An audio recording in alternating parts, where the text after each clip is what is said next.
الكريم أما بعد فأعوذ بالله من الشيطان الرجيم بسم الله الرحمن الرحيم وإذ استسقى موسى لقومه فقلنا اضرب بعصاك الحجر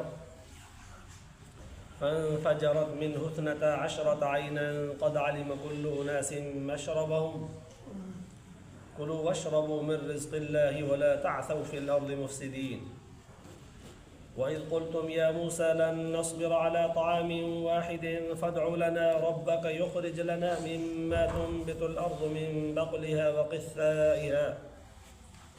وقثائها وفومها وعدسها وبصلها قال أتستبدلون الذي هو أدنى بالذي هو خير اهبطوا مصرا فإن لكم ما سألتم وضربت عليهم الذلة والمسكنة وباءوا بغضب من الله ذلك بأنهم كانوا يكفرون بآيات الله ويقتلون النبيين بغير الحق ذلك بما عصوا وكانوا يعتدون صدق الله العلي العظيم. درود شريف پڑھو. اللهم صل على سيدنا وسندنا وحبيبنا ومولانا محمد النبي الأمي وعلى آله وبارك وسلم عليه بعدد كل معلوم لك دائما أبدا. अल्लाह तबारक व तआला जा तव्हां असांजे मथां अहिड़ा घणा करम ऐं एहसान आहिनि जो अल्लाह रब ज़ुल जलाल तव्हां असांखे मग़रिब जी निमाज़ बा जमात नसीब फरमाई ऐं उन खां पोइ क़ुरान पाक जे हिन बाबरकत दर्स में विहण जी तौफ़ीक़ बि इनायत फरमाई। गुज़िरियल आयतुनि में अल्लाह तबारक व तआला बनी इसराइल वारनि जे मथां आसमान खां जेको अज़ाब नाज़िल कयो हो नाफ़रमानीअ जे करे ऐं नाफ़रमानी उन्हनि जी इहा हुई जो अल्लाह तबारक व तआला जे तरफ़ खां तौबह ऐं माफ़ीअ जे लाइ ॾिनल लफ़्ज़ हुननि मटाया। अल्लाह तबारक व तआला फ़रमायो त हिन शहर में दाख़िल थियो पर हिततुनि माफ़ी वठंदा वञो, तौबह कंदा वञो, बख़्श कंदा वञो, पर हिननि निभागनि हिततुनि जी जॻह ते हिनतुनि मस्ख़रीअ तौर ते लफ़्ज़ मटाया। अल्लाह तबारक व तआला उन्हनि जे मथां अज़ाब नाज़िल कयो। पोइ अॼोकिन आयतुनि में इन ई गुज़िरियल आयत जे निस्बत सां बल्कि ॼण त वज़ाहत सां उनजी अल्लाह तबारक व तआला जो बयानु कयो आहे। फरमाई वइज़ इस्तस्क़ा मूसा लिक़ौमिही, जॾहिं क़ौम वारनि मूसा अलैहिस्सलाम खां पाणीअ जी तलब कई त मूसा मैदान तीह में सरगर्दा फिरंदे परेशान थींदे असां त उन में पाह थी पिया, पाणी खपे, अल्लाह ताला खां घुर। पोइ मूसा अलैहिस्सलाम पंहिंजे क़ौम जे लाइ अल्लाह तबारक व तआला खां पाणी घुरियो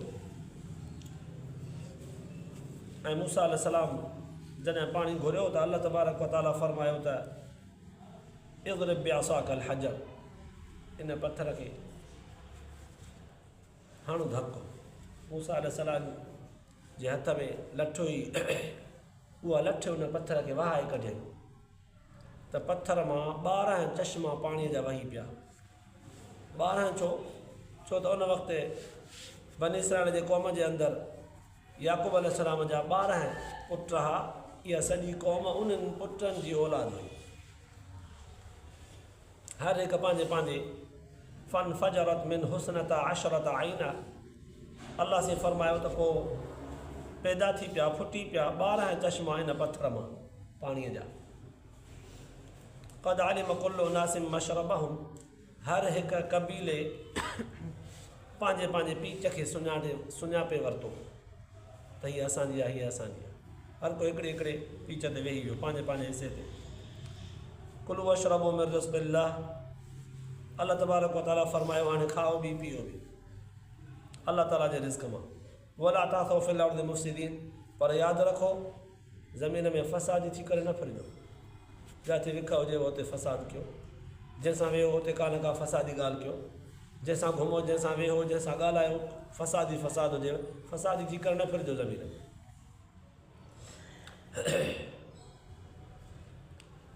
हाणे इन आयत जे अंदरि अल्लाह तबारक व तआला मूसा अलैहिस्सलातु वस्सलाम पंहिंजे क़ौम जे लाइ पाणी घुरियो, कीअं घुरियो ऐं असां पाणी कीअं ॾिनोसीं, ॼण त इहो बयानु कयो आहे। हितां साबित थो थिए त पाणीअ जे बारे में अल्लाह तबारक व तआला खां जेका घुर कबी आहे, जंहिंखे इस्तिस्का चइबो आहे, हर ज़माने में थी आहे। हुज़ूर अलैहिस्सलातु वस्सलाम जंहिंजे ज़माने में बि बारिश जॾहिं न वसंदी हुई ऐं ॾुकर पैदा थींदो हो त पोइ पाणीअ जे लाइ हुज़ूर अलैहिस्सलातु वस्सलाम जन में दुआऊं घुरियूं। कॾहिं त हुज़ूर अलैहिस्सलातु वस्सलाम जन ईदगाह में माण्हुनि खे जमा करे नमाज़ इस्तिस्का नफ़िली नमाज़ पढ़ी करे उन खां पोइ दुआ घुरी आहे। ऐं तौबा ताइब इस्तिग़फ़ार बि माण्हुनि खे तलक़ीन कई आहे त इस्तिग़फ़ार कयो, जीअं मूसा अलैहिस्सलाम जे क़ौम खे बि हुकुम हुयो त तौबा कंदव, इस्तिग़फ़ार कंदव, अॻियनि कोताहियुनि जी माफ़ी वठंदव त पोइ इहे शयूं तव्हांखे मिलंदियूं, न त ईअं न। त हुज़ूर सल्लल्लाहु अलैहि वसल्लम जन कॾहिं ईदगाह में अची करे नमाज़ इस्तिस्का पाणीअ जी तलब वारी नमाज़ पढ़ी करे पोइ दुआ घुरी आहे। त कॾहिं वरी हुज़ूर सल्लल्लाहु अलैहि वसल्लम जन रिवायतुनि में साबित आहे त ॿिए दफ़े वरी हुज़ूर साईं सल्लल्लाहु अलैहि वसल्लम जन जुमे जो ख़ुतबो ॾींदे ख़ुतबे में ई दुआ घुरी विया। त कॾहिं नमाज़ खां पोइ बि दुआ, त कॾहिं वरी सिर्फ़ु दुआ बि सवाइ नमाज़ जे मनक़ूल आहे। मूसा अलैहिस्सलाम बि जेका उन वक़्तु अल्लाह तबारक व तआला खां पाणीअ जी तलब कई, उन वक़्तु उन मां मुहद्दिसीन लिखियो आहे त दुआ घुरी सिर्फ़ु। साबित थिए थो त सिर्फ़ु दुआ नफ़िल खां सवाइ बि सही आहे। अल्लाह जे रसूल सल्लल्लाहु अलैहि वसल्लम जन खां बि साबित आहे। पोइ ॿी आयत में अल्लाह तबारक व तआला इन्हनि जे उन ई ॻाल्हि खे वज़ाहत सां बयानु कयो। मैदान तीह में जॾहिं हुनखे मन ऐं सलवा मिलियो, खाईंदा पीअंदा रहिया, बिना महिनत जे हुनखे पंहिंजे ज़रूरत जेतिरो मिठाण बि मिले पियो, गोश्त बि मिले पियो फर्स्ट क्लास, पखी मिलनि पिया, वठु ऐं कुह, जेतिरो दिलि चए कोई वठी खा, काई तकलीफ़ न। पखी न त उहो वठणु न ॾींदो आहे, पर हुननि खे आसानी सां वठणु त आसानी सां, पखी भॼे ई न, पाण वरितो वठणु ॾे। पर हुन हिकिड़े खाधे ते अल्लाह तबारक व तआला जे तरफ़ खां जेको इनाम तौर ते मिलियल हो, रिज़्क़ ख़ुदाई ख़ज़ाने मां जेको मिले पियो ठहियो ठुकियो, उहो उन्हनि खे पसंदि न आयो, उन ते सब्र न कयो। अल्लाह सां फरमायो वइज़ क़ुल्तुम या मूसा, बनी इसराइल वारो यादि करण जहिड़ियूं ॻाल्हियूं अथव, इहे मुंहिंजा अहसान यादि कजो। जॾहिं न तव्हां चयो मूसा अलैहिस्सलाम खे त ए मूसा लन नस्बिर अला तामिन वाहिदिन, हिकिड़े खाधे ते असां सब्र कोन कंदासीं, फदउ लना रब्बक, असांजे लाइ अलाह सां खां दुआ घुर, पंहिंजे रब खां दुआ घुर। हाणे छा घुरां तव्हांजे लाइ? युख़्रिज लना मिम्मा तुंबितुल अर्ज़ु मिन बक़लिहा, असांजे लाइ पैदा करे उहे शयूं जेके ज़मीन फुटाईंदी आहे। कहिड़ियूं ज़मीन फुटाईंदी आहे भला, कहिड़ियूं शयूं तव्हांखे खपनि? चवणु लॻा वक़िसा आया साग मिन बक़लिहा, साग ऐं वक़िसा आया बादरंग, खीरा, खीरा वंगा, वफ़ूमिया कणक, वादसिया दाल, व बसलिया बसर, इहे खपनि। ज़मीन जेके शयूं फुटाईंदी आहे असांखे इहे शयूं खपनि। मूसा अलैहिस्सलाम हुनखे जवाब में चयो तस्तब्दिलून अल्लज़ी हुव अदना बिल्लज़ी हुव ख़ैर, चरिया त ॾिस बेवकूफ़, सुठी शइ जे बदिले घटि क़ीमत वारी हलकड़ी शइ, बेकार शइ था वठो। आला क़िस्म जी नेमत अल्लाह जी मिलियल अथव, उन जे बदिले ख़सीस शयूं था वठो। चरिया बना एहबतो मिस्रा, असुल तव्हांखे ईअं ई खपे त पोइ लहो हितां, हलो शहर जे, फ़इन लकुम मा सअल्तुम, जेको तव्हां घुरो था उहो तव्हांखे शहर में मिलंदो, हलो। हुकुम थी पियो वज़रिबत अलैहिम ज़िल्लत वल मस्कना, अल्लाह ताला जे हुक्मनि जे नाफ़रमानीअ जे करे अल्लाह से फरमाए थो त उन्हनि जे मथां अल्लाह ताला ख़्वारी ऐं तंगी मुसलत करे छॾी। वबाउ बिग़ज़ब मिन अल्लाह, अल्लाह तबारक व तआला जी कावड़ ऐं ग़ज़ब में ॾमर में रहिया। ज़ालिक बिअन्नहुम कानू यकफ़ुरून बिआयातिल्लाह, छो भला इन्हनि ते अल्लाह ताला जो एॾो कावड़ ऐं ग़ज़ब ऐं ॾमर हो। फरमाई कानू यकफ़ुरून बिआयातिल्लाह, छो त अल्लाह ताला जे आयतुनि जो इनकार कंदा। वयक़्तुलून नबिय्यीन बिग़ैरिल हक़, नाहक़ नबियनि सगोरनि खे क़त्ल कंदा। ज़ालिक बिमा असौ व कानू यातदून, हद खां लंघी वेंदड़ हा, इंतिहाई नाफ़रमान हा इहे। तॾहिं अल्लाह ताला उन जे मथां ज़िल्लत ऐं तंगी मुसलत कई। इहा ज़िल्लत ऐं तंगी क़ुर पाक जे हिननि आयतुनि मां बि यहूदियुनि जे मथां जेका अल्लाह ताला जी तरफ़ खां मुसलत थियल आहे साबित आहे। ऐं होॾा ग़ालिबन सूरत आराफ़ में बि वइज़ तअज़्ज़न रब्बुक लयबअसन्न अलैहिम इला यौमिल क़ियामति मन यसूमुहुम सूअल अज़ाब, अल्लाह जे हुक्म जी नाफ़रमानी कंदो त क़यामत ताईं ख़ुदा जो अज़ाब रहंदो। ऐं उहो अज़ाब अॼु ताईं यहूदियुनि ते रहियो आहे, हले पियो थो। हिन दुनिया में पहिरियों दीन, पहिरियों मज़हब जेको बेतबार क़ुर पाक जेको सम्झ में अचे थो अल्लाह ताला कमी पेशी माफ़ फरमाए, उहो यहूदियत जो हो। यहूदी नसराननि मुसलमाननि मां पहिरियां यहूदी आहे।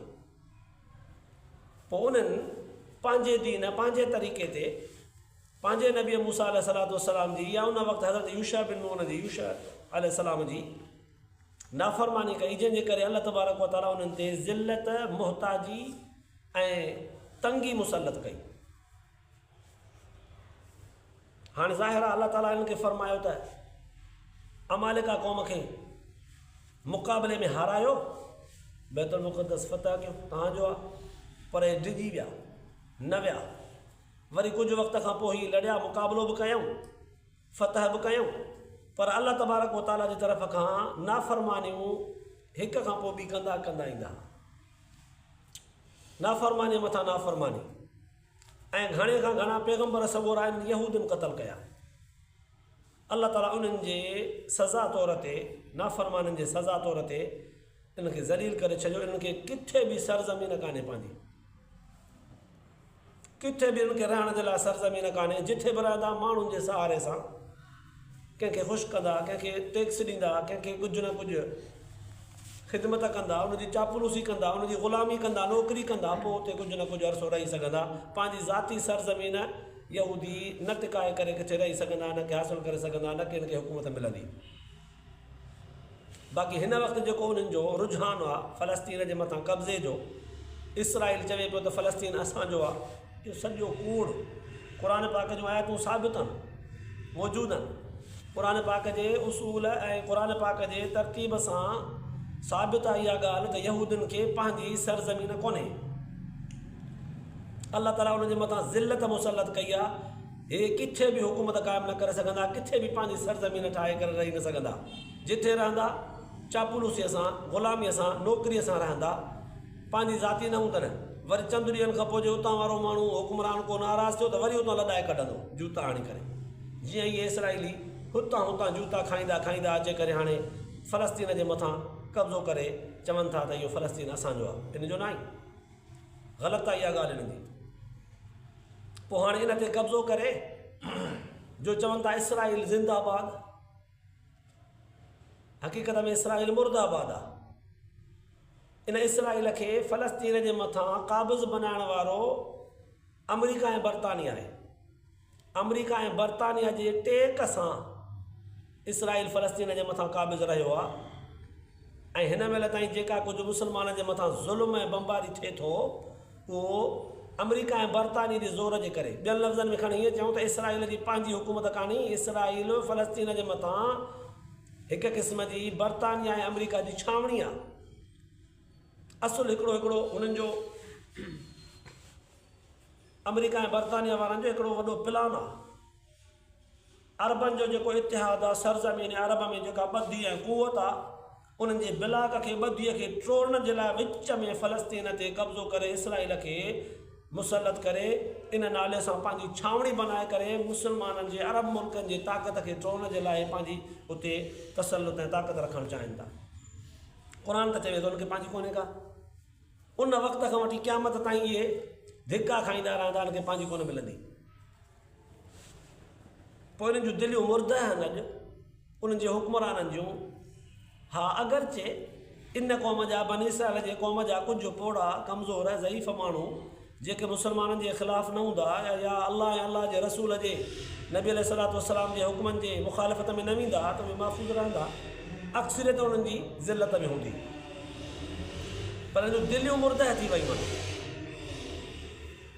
हाणे अमेरिका ऐं बरतानिया मुस्लमान हुक्मराननि जे अखियुनि ते पटी ॿधी आहे, कंहिं न कंहिं वापार में फासाए लालच जी पटी, कंहिं न कंहिं इक़्तिसादी हुदूद में, कंहिं न कंहिं जगराफ़ी हुदूद में, कंहिं न कंहिं तरह सां उनखे फासाए करे उनखे क़ाबू करे बंदि करे उन जा वात बंदि कया विया आहिनि, उन्हनि जे माण्हुनि जी अचु वञु बंदि कई वई आहे, पासपोर्ट सिस्टम में पाबंदियूं लॻाए करे जीअं उहे वञी बि न सघनि, पंहिंजे मुजाहिद मुस्लमाननि जी मदद बि न करे सघनि, न पैसो ॾोकर खणी मोकिले सघनि, न को पाण जानी तौर ते वञी सघनि, न की माली तौर ते ताउन करे सघनि।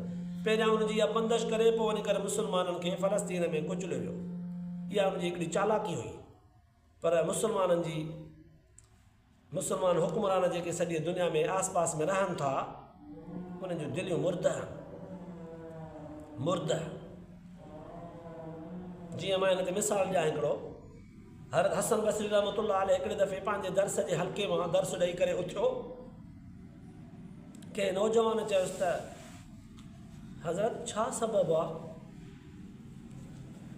तव्हां नसीहत दर्स में कयो था पर असांखे असर ई कोन थो थिए, असांजूं दिलियूं अलाए छा कारियूं थी वयूं आहिनि, स्याह थी वयूं आहिनि, दिलियूं असर ई नथो थिए। हज़रत हसन बसरी रहमतुल्लाह अलैह फरमायो त भाई दिलियूं कारियूं न थी वयूं आहिनि, दिलियूं मुर्दा थी वयूं आहिनि, मरी वयूं आहिनि। त हुनखे हैरानी थी, हुन नौजवान खे, दिलियूं मुर्दा आहिनि, पुॼी वियूं कीअं था, जे दिलियूं मुर्दा आहिनि, मरी वयूं आहिनि, इहे दिलियूं कीअं मरंदियूं आहिनि, जे मरी वयूं आहिनि त पोइ असां घुमूं फिरूं कीअं था, मुर्दा दिलि सां माण्हू त कोन घुमंदो आहे, मुर्दा कीअं थी वई।